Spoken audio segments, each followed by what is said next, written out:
Leo and Sparky. The secret of the heart geyser in a hidden part of the world, where giant ferns grow as tall as skyscrapers, and rivers flow with sparkling, clear water. There was a city called Verdantia. This wasn't just any city, 'twas a city of dinosaurs. Brachiosauruses acted as gentle, living cranes, lifting heavy bundles of fruit to the high canopy homes. Parasaurolophuses, with their large head crests, sang the morning news in beautiful, booming notes. And in the middle of it all lived a boy named Leo. Leo wasn't a dinosaur, but he had lived in Verdantia his whole life, raised by a kind Maiasaura family. His best friend was a tiny, lightning-fast Compsognathus named Sparky. Sparky was bright green with stripes of electric blue, and he was always hungry. One morning, something was wrong. The music of the Parasaurolophus stopped. The glowing bioluminescent fungi that lit the city streets began to fade. A great hissing sound came from the center of the city, followed by a sad gurgle. The heart geyser, a massive warm water geyser that powered all of Verdantia, had stopped. Dinosaurs gathered nervously in the great plaza. The city's leader, a wise and very old Triceratops elder named Grandpa Tops, stamped his three-horned foot. "The heart geyser has gone cold," he rumbled, his voice low. "The legends say its fire comes from the whispering caves on Stegosaurus Ridge. Someone must go and see what is wrong." The big dinosaurs looked at each other. The whispering caves were high, and the path was narrow and dangerous. "We'll go?" Small voice piped up. It was Leo. Sparky zipped around his ankles, chirping in agreement. Grandpa Tops looked down. "It is a perilous journey, little one." "I may be small, but Sparky is fast," Leo said bravely. "We know the jungle better than anyone." Given a satchel of sweet root bread and a glowing sunstone for light, Leo and Sparky set off. Their first challenge was the roaring river. The log bridge had been washed away in a storm. "How will we cross?" Leo wondered. Just then, a long, graceful neck emerged from the water. It was Plessy, the friendly Plesiosaurus. "Need a lift, little adventurers?" she bubbled. Leo and Sparky climbed onto her broad back. Plessy swam them across the deep water, telling them jokes that made bubbles pop on the surface. On the other side, they entered the tangled jungle. The light from the canopy was dim, and strange sounds echoed around them. Sparky suddenly froze, his blue stripes tingling. Snort, sniffle, snore. Through the bushes, they saw Grumbles, a grumpy Carnotaurus with tiny arms and a very large head, fast asleep on the path. "We have to go around," Leo whispered. Very, very slowly, on their tiptoes and Sparky's tiny toe claws, they crept past the sleeping carnivore. Leo held his breath.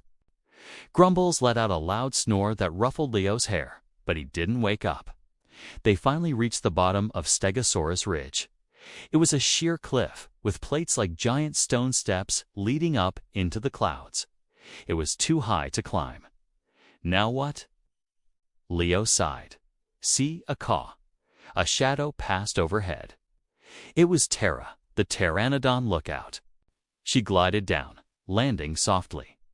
"Grandpa Top sent word you were coming," she clicked. "The caves are at the very top. Up on." Leo and Sparky climbed onto Terra's leathery back. With a powerful flap of her wings, she launched into the sky. They soared above the jungle, seeing Verdantia far below, dark and quiet. Terra dropped them at the entrance to the whispering caves. It was dark inside, and a cold wind whooshed out, making a sound like someone whispering secrets. "I'm a little scared, Sparky," Leo said. Sparky chirped and ran ahead, his green tail vanishing into the dark. "Wait for me," Leo cried, holding up his glowing sunstone. The light from the stone lit up a vast cavern, sparkling with crystals.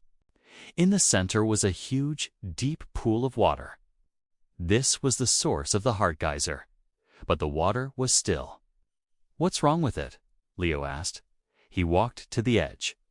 The main tunnel that fed the geyser was completely blocked by a massive, fallen stalactite. A giant rock had plugged the hole. "It's too big to move," Leo said, pushing with all his might.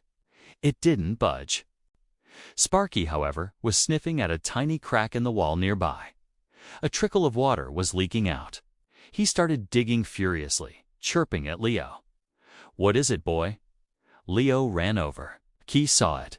A small secondary tunnel completely clogged with mud and rocks. "You're a genius, Sparky," Leo shouted. "If we can't move the big rock, we'll make a new path for the water."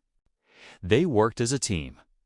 Leo used a sharp crystal to dig out the packed-in mud, and Sparky, being so small and fast, zipped in and out of the small tunnel, kicking pebbles behind him.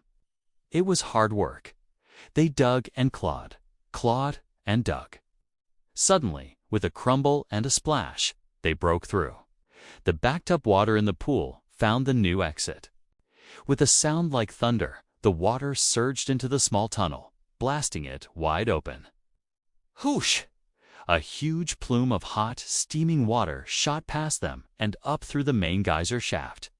They heard a faint, distant roar. The heart geyser was back. Terra flew them back to Verdantia. The city was no longer dark.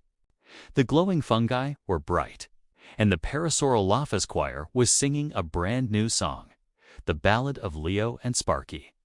All the dinosaurs cheered as they landed. "You did it," rumbled Grandpa Tops, nuzzling Leo gently with his big, horned nose. "You may be small, but your courage is mighty." Leo and Sparky, covered in mud but grinning from ear to ear, were heroes. And that night, as the warm heart geyser steamed gently over a bright and happy Verdantia, Sparky got an extra-large helping of sweet roots for dinner.